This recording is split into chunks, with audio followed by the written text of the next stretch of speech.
오늘은 개혁주의와 세대주의로 본 요한계시록 강해 26번째 말씀을 증거하겠습니다. 오늘은 요한계시록 2장 18절로 29절 말씀까지 본문이 되겠습니다. 오늘 말씀으로 요한계시록 2장 말씀을 마치게 됩니다. 오늘 말씀의 주제는 제목은 거짓 교리를 용납하는 교회, 이런 제목이 되겠습니다. 두아디라 교회를 우리가 오늘 공부하게 되는데요. 거짓 교리를 용납하는 그런 교회였다고 하는 것입니다. 여러분이 지금 보시는 이 앞에 그림을 지도를 보시게 되면은 그 녹색 그 별, 거기가 에베소라고 하는 도시입니다. 거기에 에베소 교회가 있었습니다. 조금 위로 올라가시면 한 40-50km 올라가시면 거기에 서머나 빨간 별이 보입니다. 거기가 서머나 시입니다. 거기에도 역시 서머나 교회가 있었고 두 도시 다 항구 도시였었습니다. 그 다음 위로 올라가시면 청색, 파란색 그 별이 나타나는데 거기가 바로 버가모라고 하는 도시입니다. 이 버가모는 산 위에 있는 그런 도시입니다. 그래서 해안 지방으로부터 한 20여 킬로 떨어져 있는 곳에, 높은 곳에 위치해 있습니다. 이 버가모는 지난번에 말씀드린 것처럼 이 소아시아의, 이 터키의 이 서남부 지방 인구가 제일 많은, 제일 아주 그 경제가 그 활력이 있는 그런 아시아 지방의 정치적인 수도였었습니다. 버가모. 오늘 우리가 갈 곳은 여러분이 이제 그 동쪽, 남쪽, 동남쪽으로 이제 버가모에서 내려오십니다. 거기에 보면 분홍색 별이 나타납니다. 거기가 바로 두아디라라고 하는 도시입니다. 이 두아디라에 있는 교회에 대해서 오늘 우리가 말씀을 보며 증거하도록 하겠습니다. 여러분이 지금 보시는 사진은 이 두아디라의 그 도로가 보이십니다. 또 그 옆으로 쭉 있는 이 돌 무더기, 잔해들, 유적들을 거기서 보실 수가 있습니다. 이 두아디라의 사진들이 제일 적은데요. 그래서 두아디라는 별로 이렇게 보여드릴 사진이 없습니다만은, 여러분이 지금 보시는 것은 두아디라, 여기는 버가모, 아까 아시아의 정치적인 수도였다고 말씀드렸는데 그 산동네, 산도시, 거기에서 동남쪽으로 한 65km 이렇게 오게 되고 거기에 떨어져 있는 그런 도시입니다. 골짜기에 위치해 있었습니다. 그러니까 버가모처럼 이렇게 산 위에 있는 도시라면은, 아크로폴리스, 산 위에 있는 도시라면은 자연적으로 천혜의 요새가 됐지만 여기는 골짜기에 위치해 있기 때문에 자연적인 그런 요새가 전혀 없는 그런 도시였었습니다. 그래서 여러분이 지금 보시는 곳은 버가모입니다. 벌써 이게 언덕이 이렇게 올라가 있지 않습니까? 그 위에 건물들이 지어져 있고 거기 보니까 지금 트라이안 신전의 그 유적이 거기에 지금 보이기도 하는데요. 그러니까 이 그 두아디라는 골짜기에 있어서 한 65km, 그러니까 이번엔 두아디라에서 버가모로 가면은 북서쪽으로 이렇게 올라가다 보면 버가모가 나오는데 이 버가모를 지키는 관문과 같은 역할을 했습니다. 그래서 이제 이 두아디라를 공격하면 결국은 정치적인 수도인 버가모를 공격하기 위해 오는 거니까 이 버가모를 지키기 위해서 관문처럼 여기에 이 두아디라에서 이제 싸움을 벌이는 것입니다. 그래서 버가모의 공격을 지연시키는, 버가모를 지키는 그런 관문과 같은 도시였었습니다. 그러니까 얼마나 이 싸움이 거기서 잦았겠어요. 많이 여러 번 멸망당하고 또 멸망당했다가 다시 복구하고 그런 곳이 바로 이 두아디라라고 하는 곳이었었습니다. 어떤 면에서는 우리 한국과 좀 흡사한 그런 면이 있죠. 외침을 계속 당하고 역사상 200번 이상 외침을 당했으니까요. 잔해더미에서 다시 일어나고 그런 곳이 이 두아디라시였었습니다. 그런데 이제 BC 190년 전, 주님 오시기 전 190년 전에 로마가 이제 정복하고 로마의 식민지가 되었습니다. 그 다음에는 이 도시에 아주 그 번영의 꽃이 활짝 피기 시작했습니다. 이 팍스 로마나라고 해서 로마 제국이 다스리는 동안에는 뭐 로마가 워낙 그 초강국이니까 그 힘 때문에 이제 정치적으로 싸움을 하지 않고 안정이 되어 있었습니다. 그러면 어떻게 되죠? 상업이 일어나죠. 네. 경제가 일어나죠. 네. 그리고 또 거기에 따라서 교육, 문화 활동이 또 일어나게 되고, 네. 아주 번영을 하는 그런 상업 도시가 됐습니다.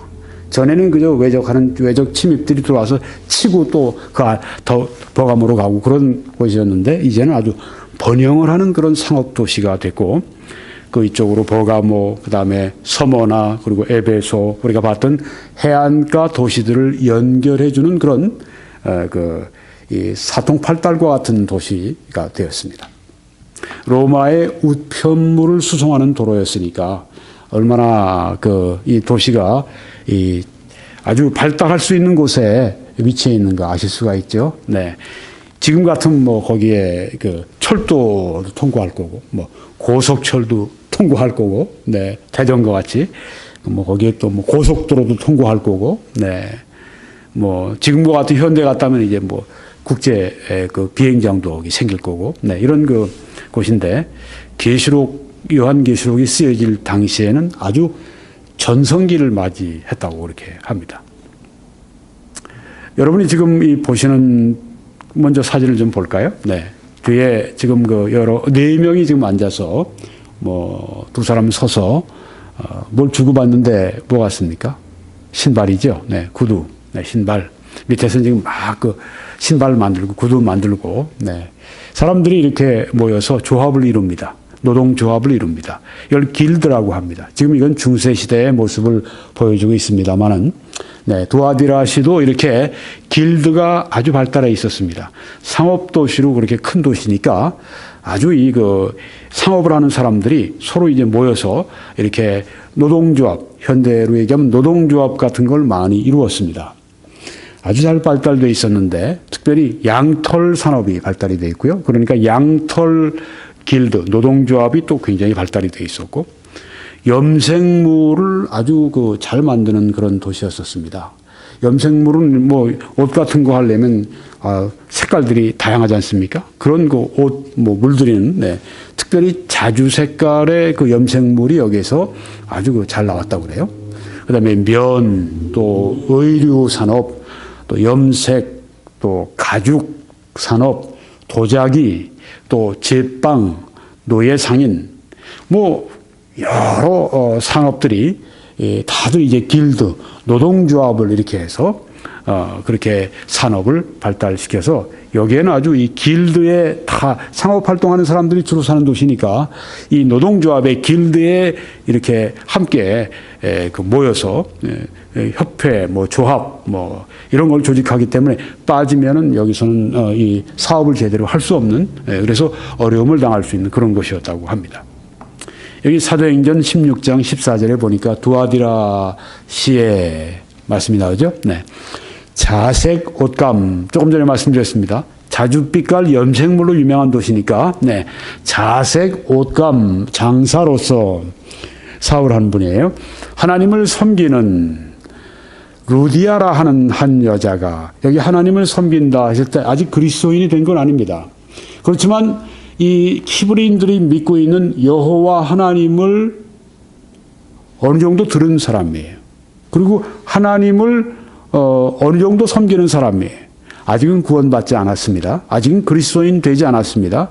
아직은 중생의 역사가 그에게 없습니다만은 그 마음속에 하나님을 공경하는 마음이 있었습니다. 이런 사람들이 바로 유대인들이 회당을 외국에서 여기 터키나 혹은 그리스나 혹은 다른 로마나 이런 데서 유대인들이 가면 꼭 회당을 거기서 항상 먼저 지었죠. 우리 한국인들이 지금 세계 도처에 가서 먼저 하는 것이 한국 사람들이 교회를 짓는데, 여기 지금 유대인들이 짓는 회당에 이런 이방인들이 나옵니다. 이방인들이 구도자로서 나와서 이제 유대인들이 전하는 여호와 하나님을 저들이 듣고 구약 성경의 말씀을 저들이 귀를 기울이고 다른 신들이 많다고 그러지만 우상 숭배들이 많지만 이 사람들은 특별히 하나님이 구원하시기 위해서 그들을 이끌어내시는 거죠. 그래서 유대인 회당에 와서 귀를 기울인 바로 그런 루디아, 그런 사람이었습니다. 한 여자가 말을 듣고 있을 때 누구의 말을? 사도 바울이 강변에서 이제 말씀을 증거하고 있을 때 구원의 복음을 증거하는데 듣고 있을 때 주께서 그 마음을 열어 바울의 말을 따르게 하신지라 하고 말씀을 했습니다. 네. 바울이 여기에서 복음을 전하지 않았더라면 이 루디아는 구원을 못 받았을 거예요. 근데 바울이 하나님의 말씀을 성령의 능력을 가지고 증거하기 시작하니까 주께서 그 마음을 루디아의 마음을 열으셔서 바울의 말을 따르게 하셨다. 믿고 따르게 하셨다고 말씀을 했습니다. 우리가 이처럼 복음을 전해야 하나님께서 사람들을 구원하시는 일을 행하십니다. 여기에 지금 바울이 전혀 만나본 적이 없는 사람 아닙니까? 네, 그렇지만 하나님께서 모든 걸 다 이렇게 여기에 세팅을 하신 거죠. 이렇게 다 마련하시고 지금 여기에서 구원의 역사를 행하시는데 하나님이 구원의 역사를 행하시는데 꼭 필요한 것이 무엇인가? 증인이 있습니다. 바울과 같은 증인. 근데 바울만 가지고 되겠어요? 모든 그리스도인들을 하나님께서 증인으로 삼지 않으셨습니까? 네, 증인. 그리고 증인들이 뭘 해야 됩니까? 하나님의 말씀을 증거해야 됩니다. 성령의 충만함 받아 하나님의 말씀을 증거할 때 하나님의 구원하시는 일이 따르는 것을 볼 수 있습니다. 그렇습니다. 두아디라 씨가 거기에 지금 있던 사는 이 자색 옷감 장사 루디아가 지금 여기는 어디죠? 빌립보입니다. 마게도니아의 빌립보입니다. 그러니까 두아디라에서 이제 그 버가모로 먼저 올라갔겠죠. 그 다음에 해안가로 내려가고 여기서 배를 타고 그 다음에 바다 에게해를 건너서 지금 여기에 그 유럽 땅인 마게도니아의 빌립보 성에 와서 지금 장사를 하고 있는 겁니다. 그런 거 보면 두아디라시의 이 자색 옷감 장사 또 자색 옷감 이 길드 노동조합이 굉장히 컸던 것을 알 수 있습니다. 왜냐하면 여기에만 자기 시에서만 한 게 아니라 해외 다른 도시에까지 가서 이렇게 무역도 하고 하는 걸 보면 굉장히 큰 사업을 하고 있었다 생각이 됩니다. 루디아가 어떻게 되죠? 그 다음에 온 가족이 다 구원을 받고 세례 침례를 가족이 다 받고 난 다음에 그 다음에는 이 바울 일행으로 하여금 우리 집에 들어와서 여기 계시면서 복음을 전하시도록 하세요. 아주 강권해서 그 집에서 이렇게 모시고 그 복음의 전도자들이 거기에서 기거하면서 그 빌립보에 복음을 전할 수 있도록 한 것을 보게 됩니다. 하나님은 이처럼 그 평신도들을 귀하게 사용을 하십니다. 하나님의 일에 자신을 드리는 자신의 집을 또 자신의 물질을 자신의 시간을 자신의 수고를 드리는 그 사람들을 통해서 하나님은 일을 하시는데 빌립보 교회가 그렇게 해서 세워지게 되지 않습니까? 네. 유럽의 첫 번째 교회. 여기 지금 사도 바울은 그 처음으로 터키 지방을 떠나서 이제는 유럽의 첫 번째 복음을 전하는 이 빌립보라고 하는 도시에서 말씀을 증거했는데 참으로 놀랍게도 여기 유럽 사람 마게도니아 사람이 빌립보 사람이 구원받은 게 아니라 두아디라시에 있던 그 사는 그 장사하러 온 루디아의 그 마음을 열어서 그와 그 가정이 다 구원을 받도록 처음으로 이렇게 역사할 수 있도록 하나님이 행하셨습니다. 하나님이 어떻게 역사하실지 모릅니다. 네, 내가 복음을 전했는데 이 사람이 여행 온 사람으로 아니 이 사람이 사업을 하러 다른 나라의 다른 도시에 살던 사람이 와서 복음을 듣고 구원받을 수도 있다고 하는 것이죠. 네, 그래서 이 복음의 말씀 우리가 자꾸만 뿌려야 되겠습니다. 많이 씨앗을 뿌리면 많이 거둔다고 성경에 말씀하지 않습니까? 하나님의 말씀을 많이 우리가 씨앗을 뿌리고 또한 거두어야 할 줄 믿습니다. 이 두아디라시에는 제일 중요한 신전이 아폴로 신전인데요. 그렇다고 해서 두아디라시가 버가모나 소모나처럼 그렇게 아주 우상숭배 여러 아주 신들이 물론 많이 있겠지만 아주 거기처럼 그 종교가 센터가 된 그 우상이 센터가 된 버가모 같으면 거기에는 황제 숭배의 아주 그 중심지죠. 그런 주요한 종교 중심 도시는 아니었습니다. 그런데 이 두아디라 교회의 문제는 무엇이었습니까? 조합으로부터 오는 이 스트레스가 굉장히 많았습니다. 왜 조합으로부터 그런 스트레스를 받아요? 교회가요? 네, 성도들이요? 이유가 있습니다. 각 조합은 수호신을 가지고 있었어요. 우상이 있었다고 하는 겁니다.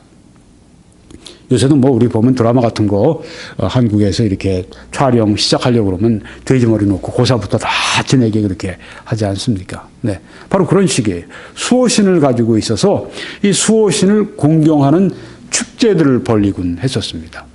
그런데 이 축제가 문제였었어요. 우상에게 바친 고기, 그걸 먹어야 되고 또 끝에 가서는 음행으로 하는 그 의식이 있었습니다. 네. 부도덕한 것이죠. 우상숭배와 부도덕한 것. 네. 그래서 이 조합에 가입하면 바로 이런 문제에 봉착하게 되는 것입니다. 고사 상 앞에서 그리스도인들이 절을 하고 말이죠. 네, 뭐 쌈짓돈도 놓고 말이죠. 네, 뭐 이래야 되느냐 말해야 되느냐. 네. 뭐 제사 문제 비슷한 것입니다.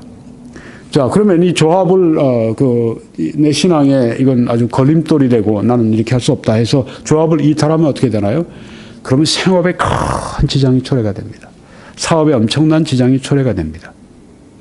두아디라 교회는 우상숭배, 버가모, 서머나 같이 뭐 순교하고 뭐 그런 그 지역은 아닐지라도 여기에도 여전히 바로 이런 우상의 문제가 있고 또 이런 그 조합의 문제로 말미암아서 이렇게 문제를 야기하는 것을 볼 수가 있습니다.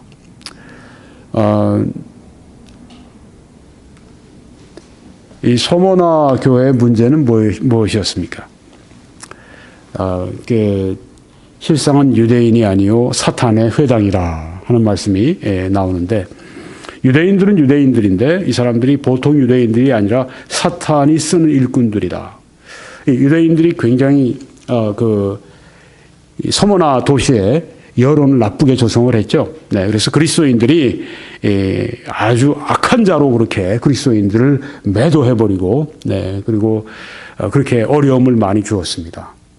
사탄의 회당이라 이들 사탄의 일꾼들 때문에 서머나 교회는 성도들은 늘 박해와 어려움을 당했습니다.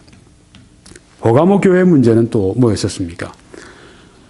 거기는 사탄의 권좌가 있는 데라 하고 말씀했습니다. 조금 전에는 사탄의 회당, 여기는 지금 사탄의 권좌, 서머나는 사탄의 회당에 문제가 있었고 버가모 교회는 사탄의 권좌에 문제가 있었습니다.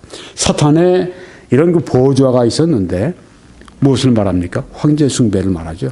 우상 숭배를 말하죠.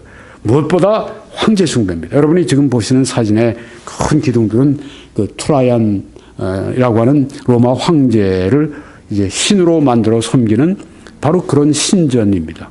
한국에도 남산 같은 데 가보면요. 관우를 경배하는 그 관우 그 사당이 있어요. 일종의 신전이죠. 네. 거기 올라가서 제가 어떤 그 지키는 할아버지하고 얘기를 했습니다. 어떻게 이걸 믿는 겁니까? 그러니까 전에 우리가 중국으로부터 큰 도움을 받았었는데 앞으로 중국으로부터 큰 도움을 받을 거요. 그러면서 아주 중국에 대한 또 관우에 대한 그 믿음, 신앙이 아주 대단하더라고요. 웬만한 그리스도인들이 하나님 믿는 것보다 더 확실히 믿더라고요. 그렇게 믿는 거예요. 여기 지금 버가모 교회의 문제가 그랬습니다.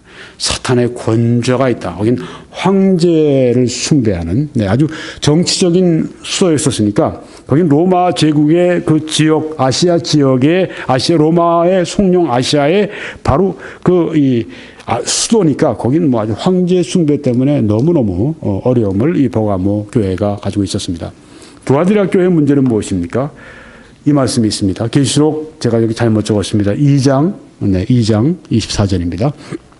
이 교훈을 받지 아니하고 소위 사탄의 깊은 것을 알지 못하는 너희에게. 여긴 사탄의 깊은 것이 나오네요. 서머나 교회는 사탄의 회당, 사탄의 일꾼. 또 이 버가모 교회는 사탄의 권좌, 거기는 우상숭배, 황제숭배.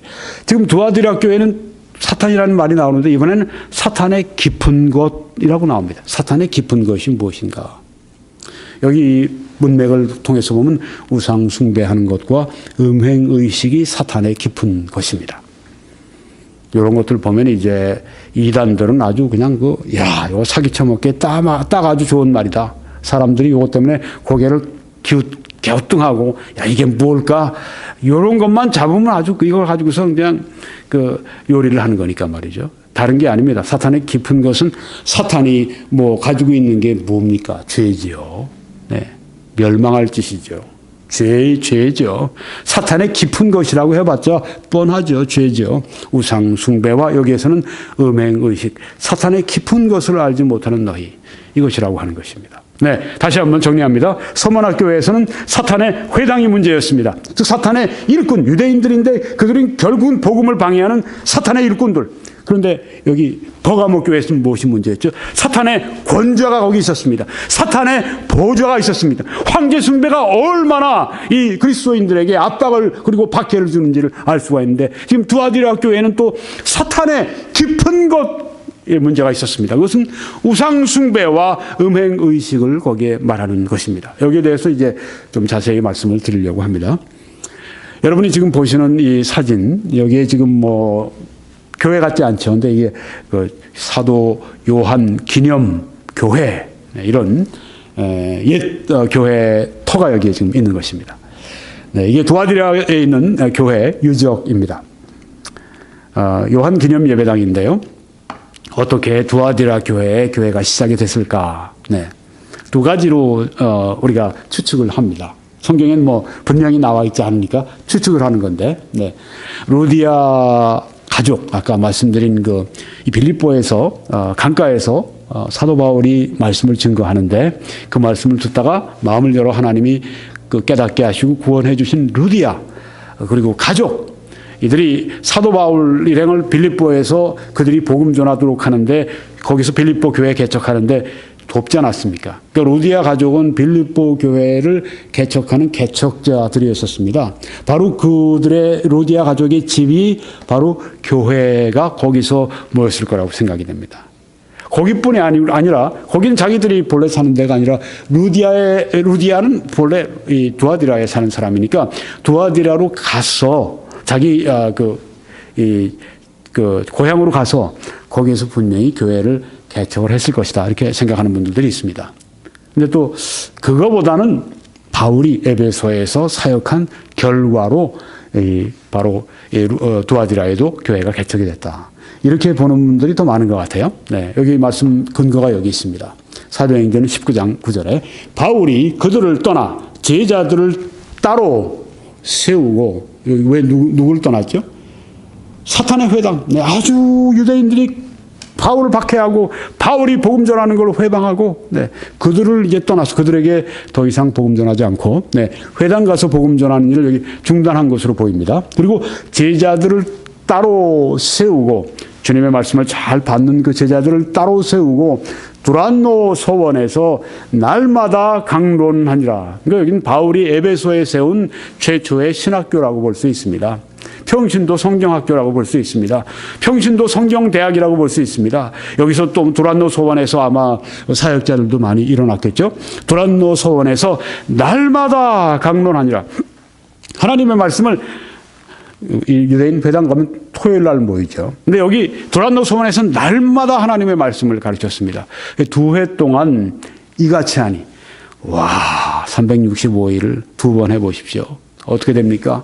거의 800일 내 계속해서 매일 증거하니까 아시아에 사는 자는 유대인이나 헬라인이나 다 주의 말씀을 듣더라. 아시아는 터키 전체가 아니라 지금 우리 7교회가 들어있는 거기에 남서부 지방에, 터키의 남서부 지방의 로마 송영 아시아를 말합니다. 그 아시아에 사는 자는 유대인이나 이 헬라인 이방인이나 다 주의 말씀을 듣더라. 네, 이게 얼마나 이 복음을 전하는데 이 학교, 네, 매일 하나님의 말씀을 제자들을 가르치는 것이 얼마나 효과적인가 하는 것을 볼 수가 있죠.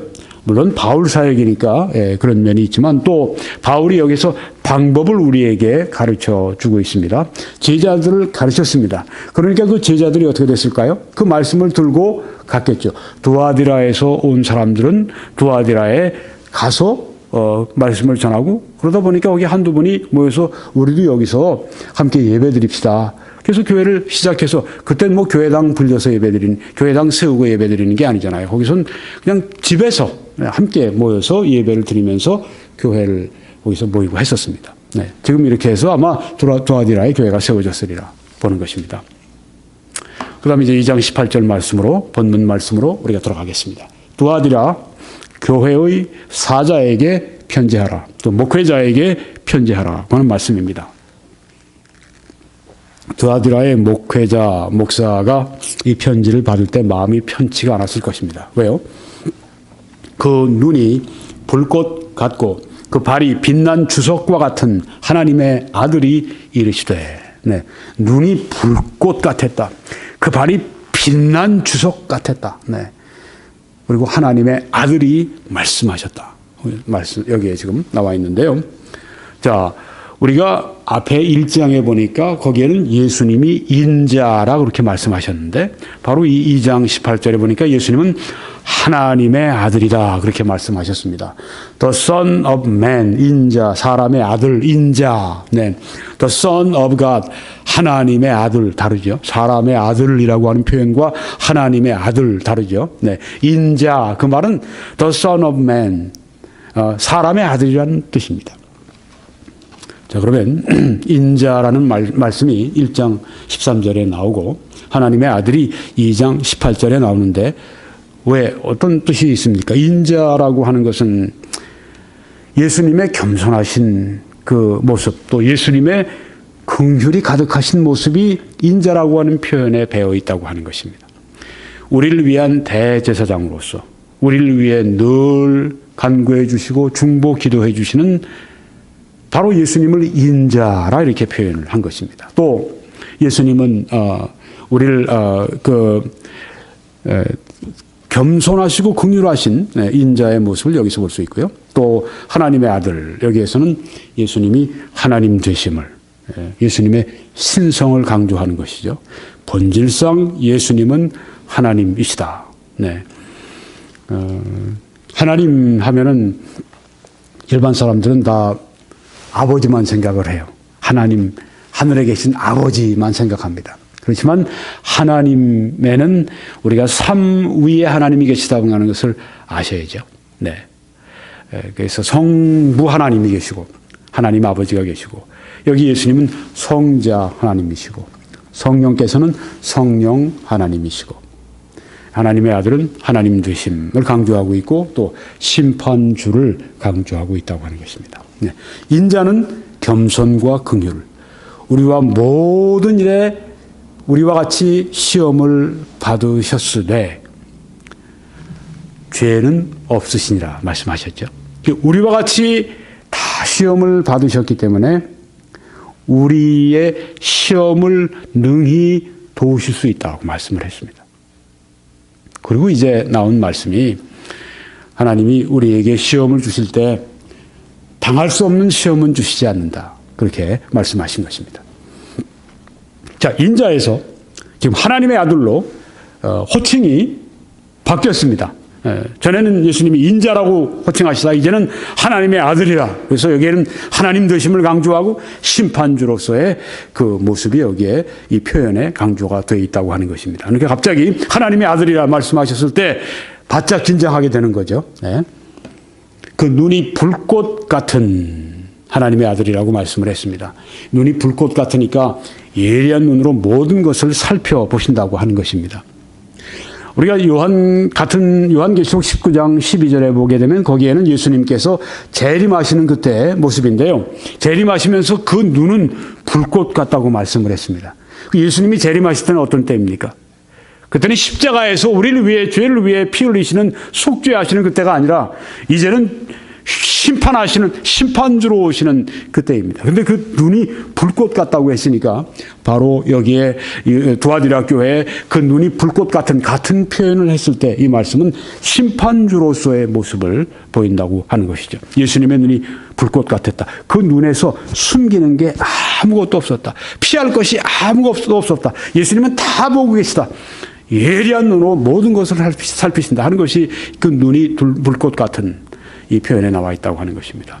그 발이 빛난 주석과 같은 아주 거룩하고 강렬한 그 심판, 빛난 주석과 같은 그 발. 여기 요한계시록 19장 15절로 역시 예수님이 재림하실 때 그 장면인데요. 거기 예수님이 친히 하나님 곧 전능하신 이의 맹렬한 진노의 포도주 틀을 밟겠다고 말씀을 했습니다. 예수님이 진노의 맹렬한 진노, 아주 이 심판의 포도주 틀을 밟는다. 여기에 이 말씀은 발로 밟으신다고 하는 심판하시는 아주 강렬한 그런 그 맹렬한 그 심판을 여기에 보여주고 있는데, 바로 여기 예수님의 그 발이 빛난 주석과 같은 이런 표현이 여기에 있는 것을 볼 때 강렬한 심판이 있다고 하는 것을 말씀한다고 하는 것입니다. 그런데 이 두아디라 교회에 칭찬할 면이 있었습니다. 그래서 먼저 예수님이 칭찬하십니다. 내가 네 행위와 사랑과 믿음과 섬김과 인내를 아노니 네 나중 행위가 처음 것보다 많도다. 네, 이 불꽃 같은 눈으로 보고 계시는데 무엇을 보시는가? 먼저 우리 그 사랑과 믿음을 생각해 보죠. 그들에게 두아디라 교회 성도들에게 사랑이 있었습니다. 처음으로 이 사랑에 대한 칭찬을 하시는데요. 에베소 교회는 그들이 하나님의 말씀을 굳게 지키고 있었지만, 정통신학을 굳게 지키고 있었지만, 그들에게 무엇이 부족하다고 그때 책망을 하셨습니까? 너희가 처음 사랑을 버렸느니라.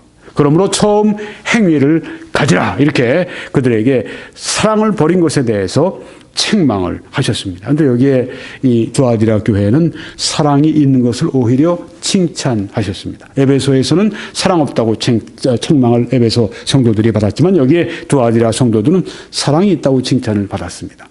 예수님이 칭찬하신 거니까 진짜 칭찬받을 만한 사랑이 있었던 거죠. 사랑과 믿음과, 이 믿음은 피스티스라는 말은 또 종종 faithfulness, 신실함이다, 충성됨이다, 이렇게 표현할 수 있습니다. 사랑과 충성됨, 사랑과 신실함, 그 믿음과 이 두 가지가 항상 성경에 보면 함께 갑니다. 사랑과 믿음이 함께 갑니다. 사랑과 믿음이 성도들이 있으니까 섬기지 않겠습니까? 인내하지 않겠습니까? 네, 그래서 섬김이 있습니다. 사랑의 섬김이 저들에게 있었습니다. 무언가 섬기는 거예요. 네.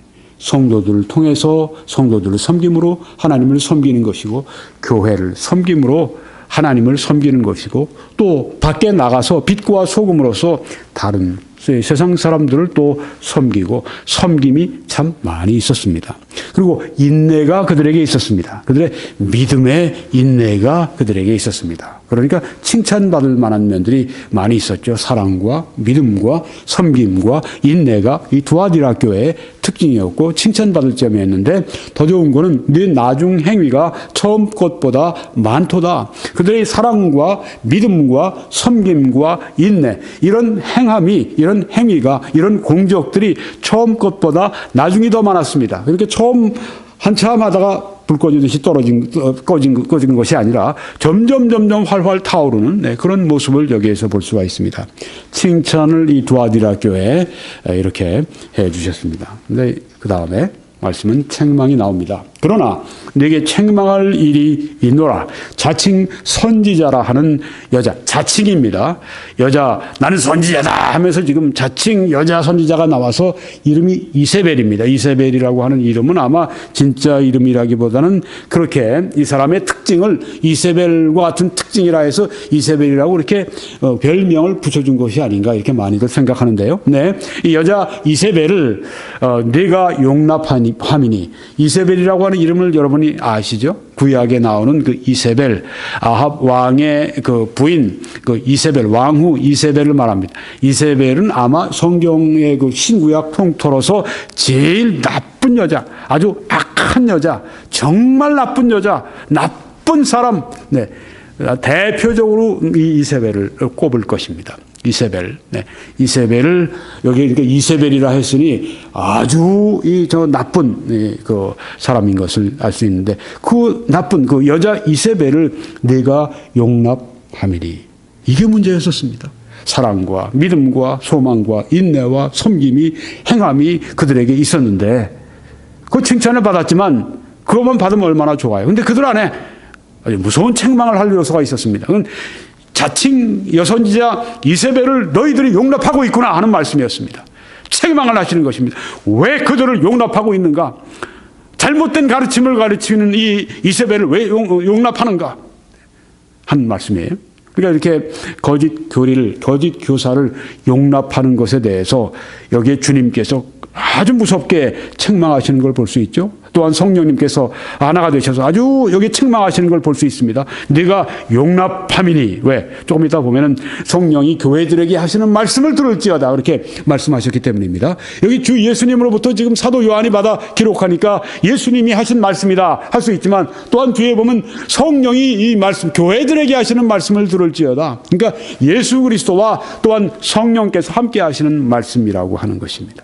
네, 그걸 함께해서 예수님과 성령이 동일하다, 동일로 만들고 그래서 같다고 얘기하는 게 신천지 이단 같은데, 뭐 신천지뿐이 아니에요. 이단들은 다 삼위일체론을 다 부정합니다. 여호와의 증인들은 뭐 성경에 삼위일체란 말도 없는데 당신들이 뭐 삼위일체를 어떻게 믿습니까? 성경에 삼위일체라고 하는 말은 없지만 삼위일체라는 개념이 분명히 있죠. 그러니까 믿는 거 아닙니까? 당신들은 왜 안 믿소?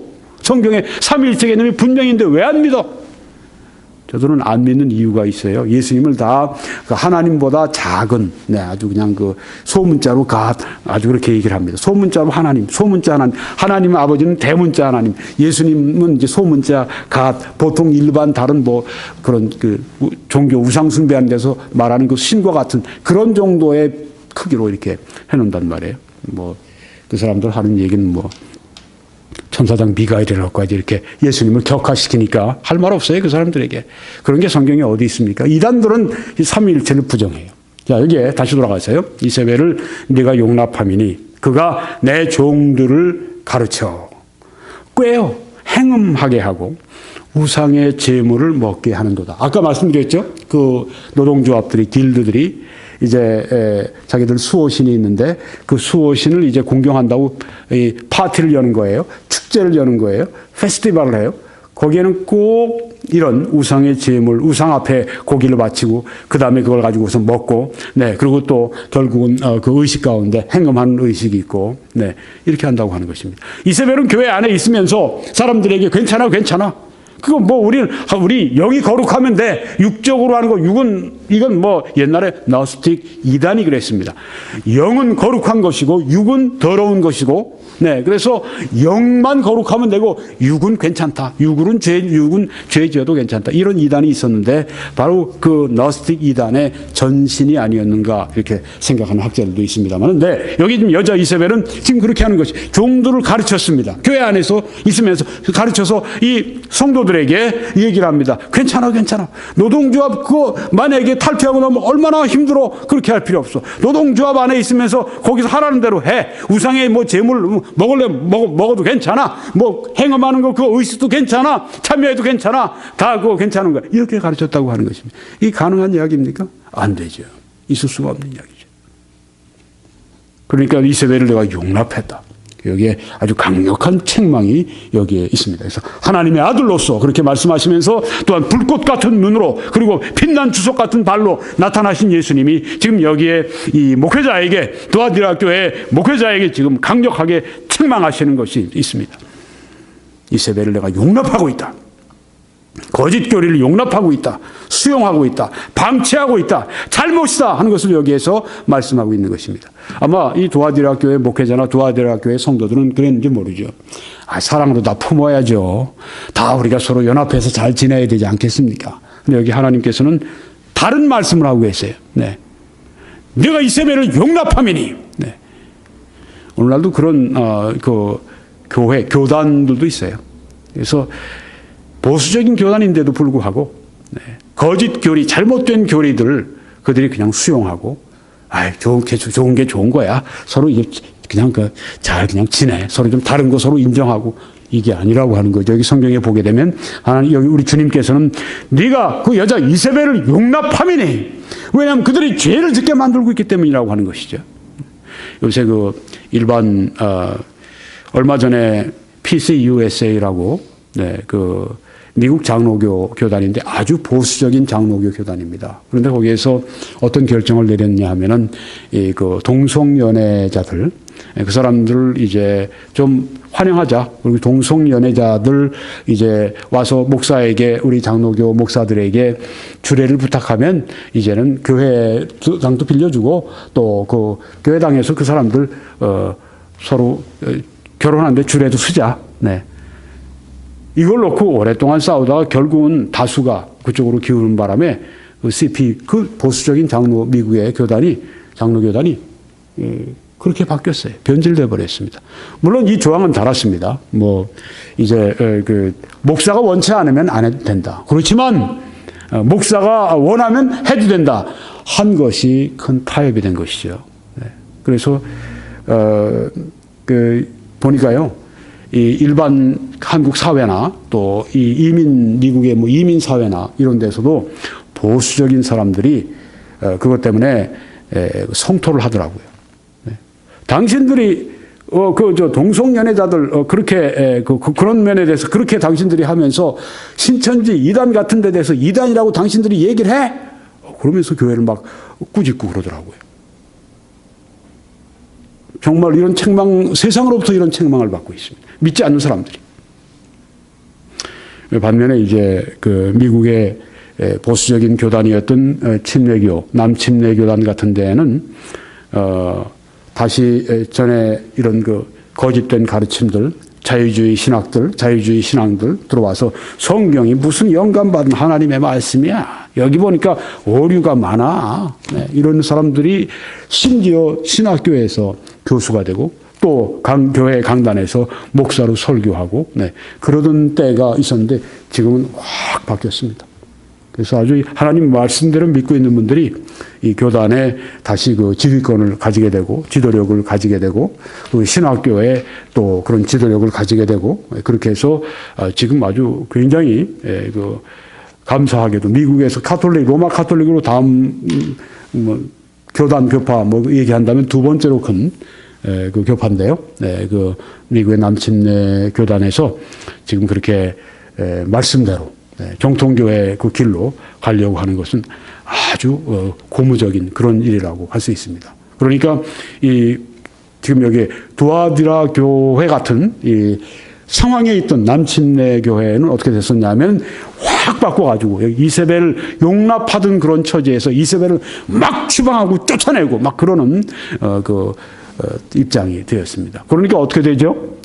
미국의 PBS 같은 이 교육방송 같은 데서 이제 이렇게 얘기를 합니다. 남침례 교단이 차별을 하고 있다. 이런 식으로 얘기를 합니다. 그리고 오히려 책망을 하고 있어요. 세상은 이처럼 우리가, 물론 자유주의적인 사람들이죠. 네, 그 사람들이 교회가 바른 방향으로 가도 책망을 하고, 네, 보수적인 사람들이 또 교회가 일탈할 때 또 책망을 또 하고, 네. 그런데 우리가 하나님의 말씀대로 행하기 때문에 이 세상 사람들로부터 책망받는 것은 잘하는 것입니다.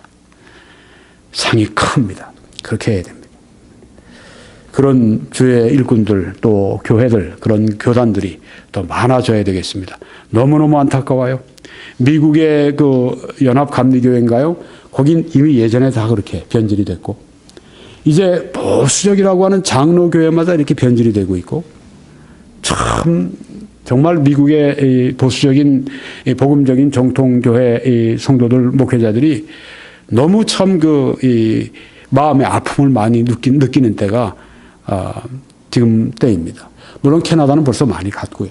네, 그렇지만 우리 캐나다에도 트리니티 웨스턴 유니버시티 같이 복음 위에 굳게 서 있는 학교들이 있어서 감사하고 또 캐나다에도 지금도 복음 위에 굳게 서 있는 정통 교회들이 또 있어서 위로가 됩니다. 이 말씀에 보니까 두아디라 교회가 범한 한 가지 잘못된 것은 뭐냐 하면은 디모데전서 2장 12절에 보니까 여자가 가르치는 것과 남자를 주관하는 것을 허락하지 아니하노니 오직 조용할지니라. 이렇게 사도 바울이 디모데전서 2장 12절에서 가르쳐 주셨습니다. 어떤 사람들이 이걸 보면서 이거는 옛날 초대교회 때 그때 여자들이 교육을 영 못 받았거든. 그러니까 문화적으로 볼 때 여자들이 남자들 앞에 가르칠 그런 처지가 못 됐어. 그러니까 이거는 문화적인 얘기지. 그러니까 지금처럼 여자들이 뭐 요새는 남자들보다 뭐 사법고시도 더 많이 이제는 뭐 붙고 말이지. 뭐 여자들이 교육을 얼마나 많이 받았는데 이제 옛날 2000년 전에 쓴 이 말 가지고 지금도 교회 안에서 여자들이 가르치고 여자들이 이렇게 설교하고 하는 걸 지금도 부정한다고 하는 걸 시대에 뒤떨어진 얘기야 그렇게 얘기를 합니다. 그런데 여러분 여기서 이 말씀을 잘 보세요. 이것은 초대교회 때에 있던 교회였습니다. 두아디라 교회가요. 그렇죠? 초대교회 때 지금 하신 말씀이에요. 지금 여기에 말씀은 또 문맥을 보게 되면은 문화적인 그런 문맥이 아니라 이건 창조의 질서와 관계해서 그렇게 주신 말씀이기 때문에 문화적인 그런 차원에서 이걸 봐서는 안 된다. 이렇게 보아집니다. 그래서 우리는 그 교회에서 여자가 남자 가르치고 남자를 주관하고 또 목회자가 되고 이런 것을 우리가 받아들이지가 않죠. 뭐 어떤 교단들은 그렇게 하는 데가 있습니다만은 이 말씀대로 믿고 따르는 교회들은 그것을 허락하지 않습니다.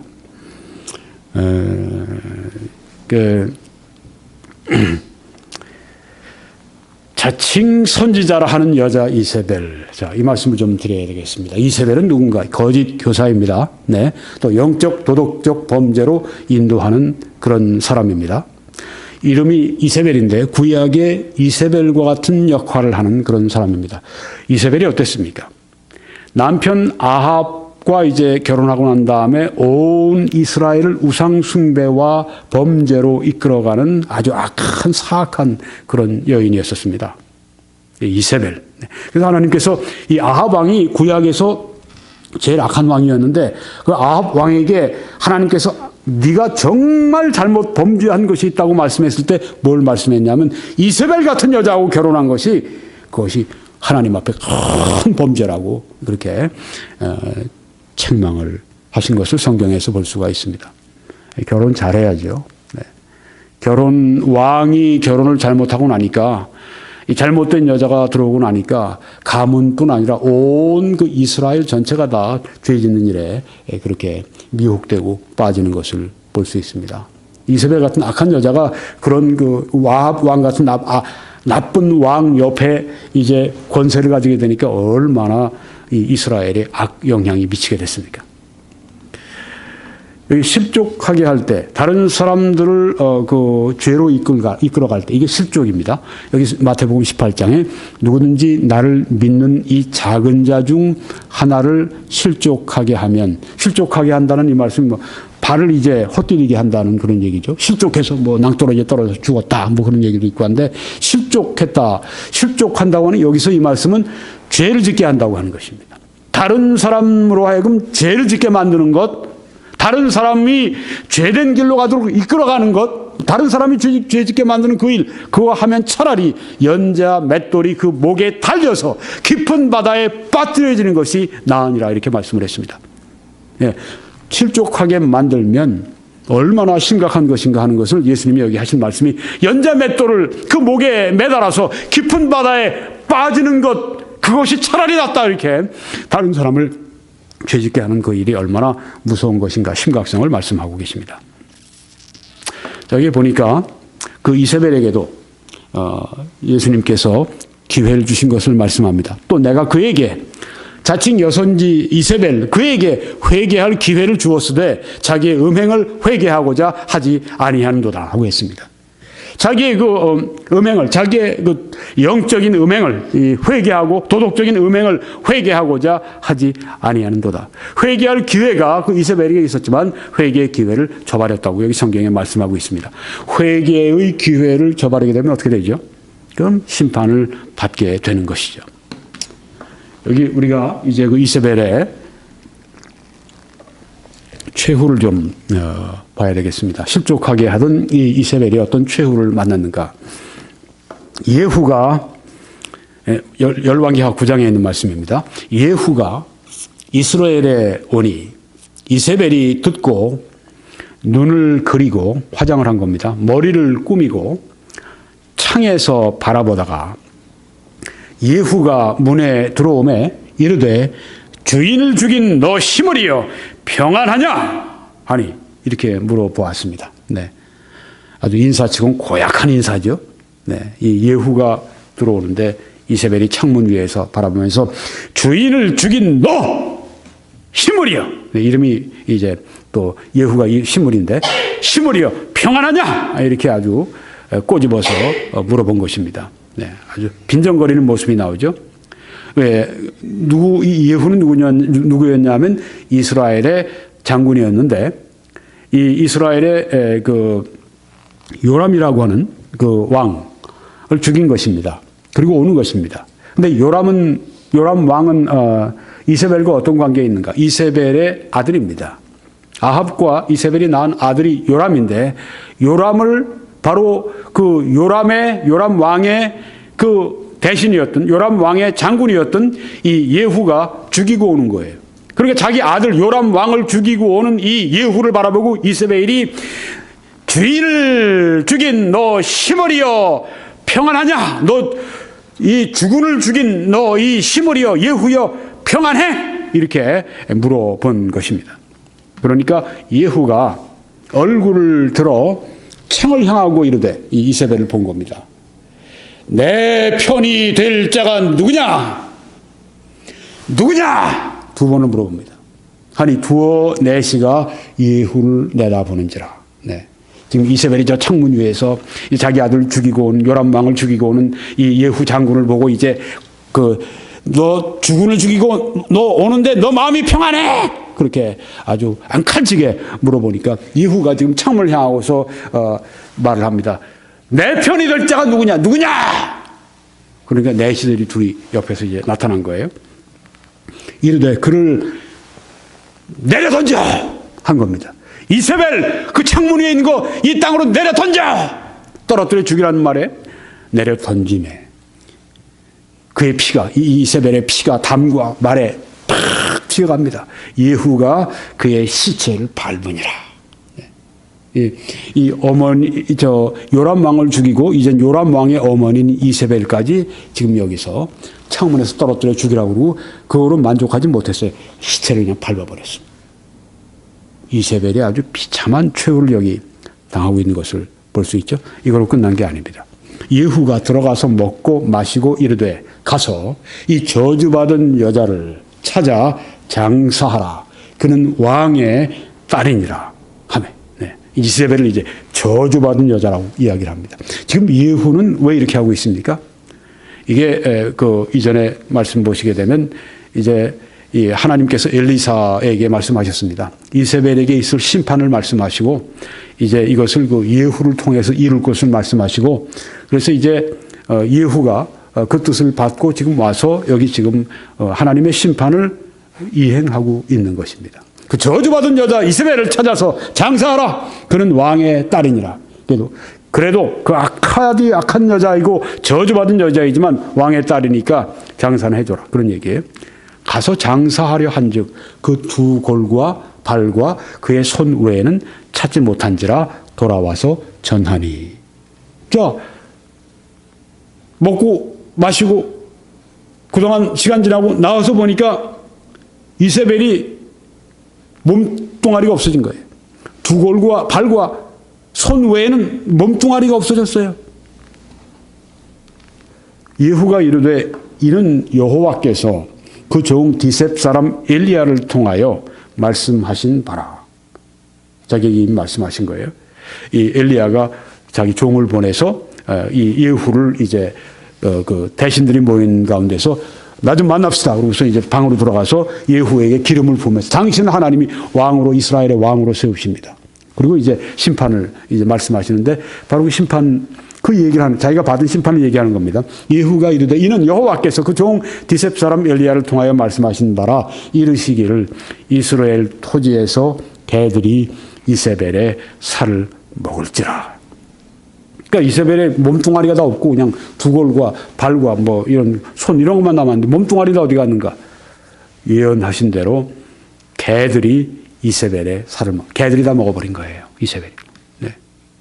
이렇게 실족하게 하고 다른 사람들 범죄하도록 이끈 사람들에 관한 회개하지 않은 그들에 대해서 어떤 무서운 심판이 있는가 하는 것을 이 성경이 보여주고 있는 것입니다. 그 시체가 이스라엘 토지에서 거름같이 밭에 있으려니 이것이 이세벨이라 가리켜 말하지 못하게 되리라 하셨느니라 하였더라. 네. 아주 비참하게 개에게 살이 뜯겨서 그렇게 최후를 마쳤습니다. 이게 실족하게 하는 자의 받을 무서운 심판이라고 하는 것을 여기에 말씀하고 있습니다. 특별히 이세벨이라고 하는 이름을 거기에 주신 것은 이런 심판의 메시지가 담겨 있는 것을 우리들에게 보여주고 있는 것입니다.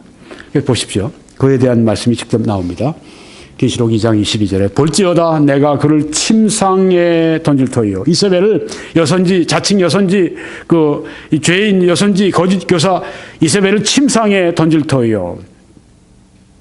영어 성경은 뭐 sick bed 아주 그 병상에 bed of suffering 어떤 사람은 또 어떤 성경에는 아주 고통의 이 그 침대 아주 그냥 고통 가운데 누워 있는 걸 말하는 겁니다. sick bed 어떤 분은 이건 결국은 죽음과 지옥을 말씀하는 것이다. 그를 결국은 이세벨을 결국은 죽일 것이고 결국은 지옥에 던질 것이고 바로 그 말씀이다. 또 그와 더불어 간음하는 자들도 영적으로 저들이 부도덕한 자들도 만일 그의 행위를 회개하지 아니하면 큰 환난 가운데 던지고 이세벨뿐 아니라 또는 이세벨을 따르는 자들 이세벨을 따라서 함께 범죄하는 자들 그들이 이세벨 때문에 우리가 범죄했습니다. 그렇게 안 된다고 하는 거죠. 이세벨을 따라서 그들이 범죄했기 때문에 그의 행위를 회개하지 아니하면 큰 환난 가운데 던진다고 말씀을 한 것입니다. 하나님이 환난과 큰 환난과 하나님이 죽음과 지옥과 하나님이 이런 이세벨에게 주신 이런 무서운 심판이 임하기 전에 회개한다면 얼마나 좋겠어요.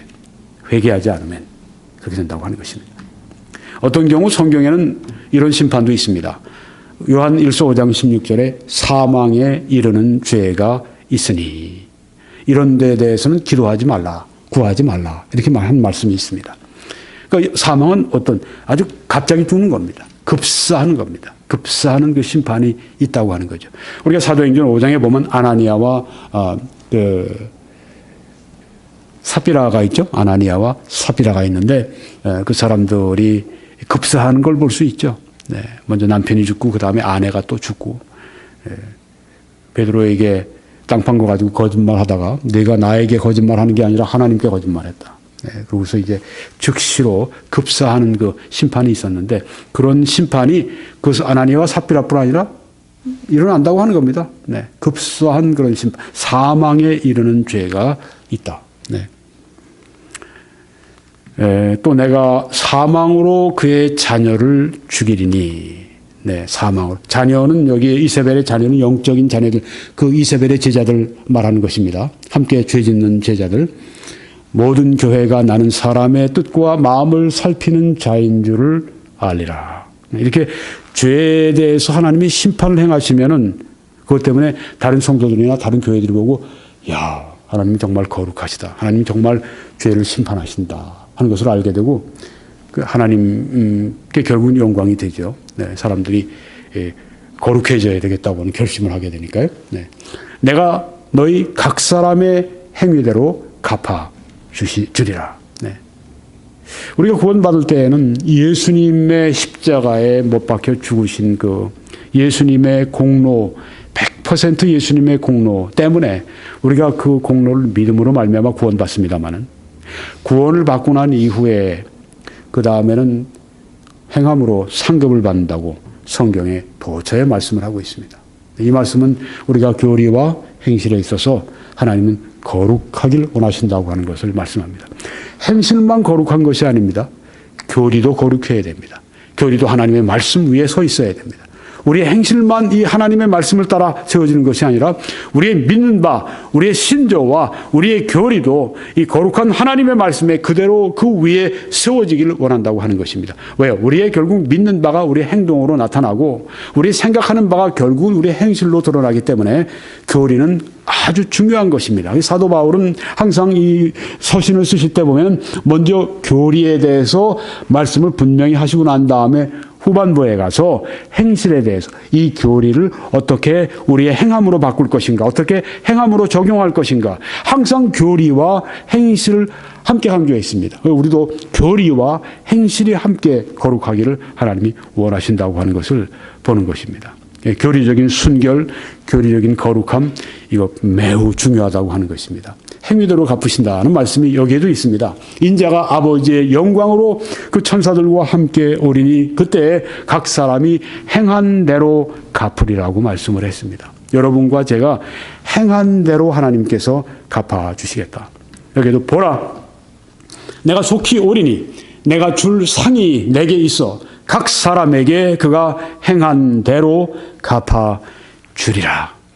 우리가 행한 대로 우리에게 반드시 보상해 주시는 것이 하나님의 말씀이라고 하는 것을 여기에도 보여주고 있고요. 여기에도 하나님께서 각 사람에게 그 행한 대로 보응하시되, 네, 행한 대로 보응을 해 주신다. 또 한 말씀 더 보면 구리 세공업자 알렉산더가 에베소에 있었던 것이죠. 네, 그때 이제 아데미 신상 때문에 이 사업이 안 된다. 그래가지고 이 사람이 아주 폭동을 일으키게 주모자가 됐죠. 그래서 이 사람들을 막 그 극장으로 모으고 반원형 그 극장으로 모아서 이제 하루 내내 아주 사도 바울을 성토하고 그러면서 교회에 해를 많이 끼치고 구리 세공업자 알렉산더 그 사람입니다. 내게 해를 많이 입혔음에 주께서 그 행한 대로 그에게 갚으시리니. 네. 반드시 그에게 하나님께서 행한 대로 갚아주신다고 말씀을 했습니다. 구원받지 않은 사람들은 행한 대로 그들이 심판을 받고 지옥에서 형벌을 치르게 됩니다. 구원받은 성도들은, 예수 그리스도의 공로로 구원받은 성도들은 구원받은 이후에 그들의 행한 대로 앞으로 하늘나라에서 하나님께 갚아주시고, 또 그뿐이겠습니까? 이 세상에서도 우리의 행함대로 우리에게 갚아주시는 하나님인 것을 알 수가 있습니다. 자, 이제 이 말씀에 보면은요, 두아디라에 남아있어 이 교훈을 받지 아니하고, 네, 두아디라에 그처럼 이세벨을 따라가는 사람들이 있어서 죄 짓는 사람들이 있었지만 그 가운데 남아있는 사람들이 있습니다. 이 교훈을 받지 않는 사람들이 있습니다. 거룩함 가운데 살아가는 사람들이 있습니다. 그리고 교리적으로 성결한 가운데 살아가는 사람들이 있습니다. 소위 사탄의 깊은 것을 알지 못하는 너희에게 말하노니, 이세벨이 가르친 그 죄, 우상숭배와 음행을 알지 못하는 너희에게 말하노니, 이제 바로 그 교훈을 따라가는 사람들에 대해서 심판을 말씀하시고, 네, 뭐 침상으로 던지고 그들을 지옥으로, 그들이 그 죽음으로 그들을 던지신다고 하는 말씀, 큰 환란으로 그들을 던지신다는 말씀, 사망으로 그들에게 던지신다는 말씀, 이제 이 다음에 여기에 교훈을 받지 않고 따르지 않고 하나님과 함께 걸어가는 그 사람들에게, 사탄의 깊은 것을 알지 못하는 그 사람들에게 하시는 말씀은, 다른 짐으로 너희에게 지울 것은 없노라. 다만 너희에게 있는 것을 내가 올 때까지 굳게 잡아라. 네. 굳게 잡아라. 네. 우리가 하나님의 뜻을 굳게 잡아야 한다고 하는 것. 네. 우리가 이 거룩한 삶을 굳게 잡아야 한다고 하는 것, 하나님의 우리가 이 말씀, 이 성경에 나와 있는 이 가르침 굳게 잡아야 한다고 하는 것을 여기에 그들에게 말씀하시는 것입니다. 내가 올 때까지, 재림하실 때까지 굳게 잡고 있으라. 이것 우리 모두에게 하시는 말씀입니다. 굳게 하나님의 말씀을 붙들고 그 말씀 가운데 생활하라. 고린도전서 10장 12절에도 그런즉 선줄로 생각하는 자는 넘어질까 조심하라 말씀하지 않았습니까? 내가 지금 온전히 서 있다 하는 것이 내가 끝까지 온전하게 서 있다고 하는 보장은 절대 못 됩니다. 그래서 우리는 항상 온전하게 서기 위해서 항상 깨어 우리가 기도해야 할 줄 믿습니다. 또한 우리는 항상 모여야 할 줄 믿습니다. 왜냐하면요, 성경에 보면 그날이 가까움을 볼수록 더욱 너희 중에 게을리하지 말고, 게을리하는 사람들이 있는데, 모이는 것을 게을리하는 사람들이 있는데 그날이 가까움을 볼수록 더욱 그리하자고 말씀했습니다. 왜요? 모이게 되면 어떤 결과가 일어나게 됩니까? 여러분, 화롯불에서 뭘 하나 활활 타고 있는 걸 하나 끄집어내서 저 찬 바닥에다 이렇게 놔두면요, 세멘 바닥에 놔두면요, 한두 시간 지나고 나면 그게 다 열이 식어지게 되죠. 나중에 차디 차게 됩니다. 그런데 이쪽에 있는 검은, 아직 타지 않은 이런 그 차디찬 이런 그 석탄을 다시 활활 타고 있는 그 화로에다가 넣게 되면 어떻게 되죠? 차고 그 생명 불이 타지 않던 그것이 이제 조금 시간이 지나면 점점 데워지고 좀 더 있다 보면 불그스름하게 되고 나중엔 활활 타고 활활 타오르게 되지 않습니까? 마찬가지입니다. 이 교회의 역할이 바로 그것입니다. 모일 때마다 주님이 함께 하시고 성령의 역사가, 말씀의 역사가 있을 때 우리가 식어졌다가도 다시 타오를 수가 있습니다. 그렇지만 안에 있다가 아무리 타고 있다가도 밖으로 던져주고 혼자 떨어져 있으면 그 식어지게 된다고 하는 것입니다. 항상 우리 성도들이, 특별히 열심히 있는 성도들이 함께 가까이 있어야 됩니다. 여러분들이 이 책을 읽더라도 어떤 책을 읽느냐면 여러분에게 열심을 주는 책이 있잖아요. 경건함을 여러분들에게 아주 주는 책이 있지 않습니까? 그런 책을 봐야 됩니다. 성경 외에, 성경은 물론 우리가 제일 먼저 우리가 가장 많이 보고 가장 귀히 여겨야 되지만 저도 요새 책을 많이 선별을 합니다. 전보다. 잡다하게 많은 것을 아는 것보다도 단 몇 명 추려서라도 그분들의 책을 보면 마음이 뜨거워져요. 그분들의 책을 보면 내가 거룩하지 못한 게 부끄러워집니다. 더 거룩함을 사모하게 됩니다. 그분들을 보면 내가 열심 없는 게 아주 내가 부끄러워져요. 열심이 생깁니다. 이런 책들을 여러분이 자꾸만 잡고 있어야 돼요. 여러분에게 마음 안에 자꾸만 이런 그 하나님의 말씀의 공급이 있어야 됩니다. 그렇게 해서 자꾸만 나를 뜨겁게 하는, 내가 좀 식었을 때 뭔가 좀 뜨거운 것이 나에게 들어와서 나를 좀 뜨겁게 해주는. 그래서 어떻게 아까 루디아가 하나님 말씀을 들음으로 말미암아서 마음이 열려 예수님을 믿게 되지 않습니까? 또 그렇게 말씀을 증거함으로 말미암아 그런 역사가 있지 않았습니까? 우리가 이 하나님의 말씀을 우리가 들어야 하고요.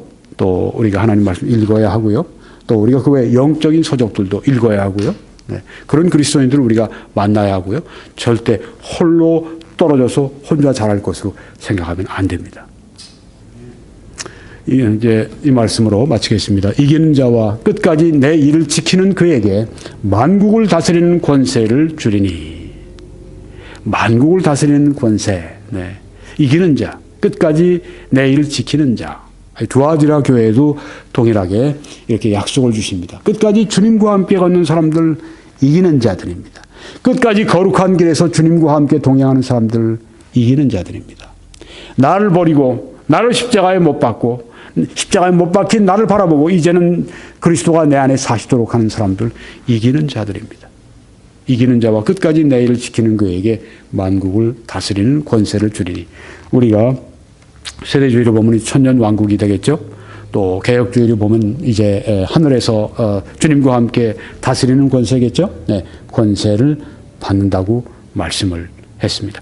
신실함이 하나님이 권세를 맡기시는 그 원리라고 하는 것을 성경에서 보여주죠. 또 그가 철장을 가지고 그들을 다스려 질그릇 깨뜨리는 것과 같이 하리라. 누가요? 이기는 자들이. 이기는 자가 이단 교주들이 나와서 내가 이기는 자가 돼서 내가 철장을 가지고 질그릇을 깨뜨려 부시고 만국을 심판하고 코미디를 하고 있어요. 이기는 자는 누굽니까? 우리들 모든 사람들을 말해요. 성도들 가운데 이기는 사람들. 나도 내 아버지께 받은 것이 그러하니라. 내가 또 그에게 새벽별을 주리라. 귀 있는 자는 성령이 교회들에게 하시는 말씀을 들을지어다. 새벽별을 준다고 말씀을 했는데요. 새벽별이 무엇일까요? 성경에 보니까 예수 그리스도입니다. 같은 요한계시록 22장 16절에 나는 다윗의 뿌리요 자손이니 곧 광명한 새벽별이라 하시더라. 그래서 여기 새벽별을 주신다는 말씀, 내가 또 이기는 그에게 새벽별을 주리라. 예수님을 우리에게 주시는데 예수님이 아주 충만하신 그 예수님을 우리에게 주신다는 말씀입니다. 예수님으로 충만해지는 것, 하나님 예수님으로 충만해지는 것, 그 삶을 주시겠다. 여기에도 베드로후서 1장 19절에도 또 우리에게는 더 확실한 예언이 있어 어두운 데를 비추는 등불과 같으니 날이 새어 샛별이, 여기 예수님입니다. 예수 그리스도. 너희 마음에 떠오르기까지, 예수님이 오실 때 그때를 말합니다. 너희가 이것을 주의하는 것이 옳으니라. 새벽별은 예수님. 마치면서 여러분들에게 저희 다른 메시지들을 21church.com에서 꼭 시청하시도록 그렇게 권면드리고 싶습니다. 그렇게 하실 때 하나님이 여러분을 축복하시기를 바랍니다. 아멘.